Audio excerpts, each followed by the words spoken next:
Hey everyone, welcome back to our YouTube channel, and in today's video I'm going to show you how to save location on Google Maps. So first of all, launch Google Maps application on your mobile device. Now on your Google Maps, simply go to a location that you wish to save. So tap on a location on the maps like this, then you will be able to pin that location. Now tap on this save option over here.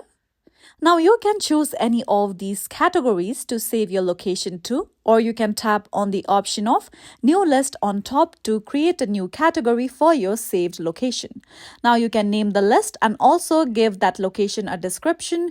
You can keep it private or even share with other people so that they would be able to edit certain factors as well. So for instance, I'm going to choose this category of favorites, then tap on the option of done at the bottom of my screen.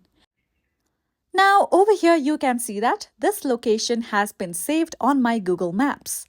Now if you close this location or close your Google Maps app and then go to saved category, you can see your saved location under recently saved.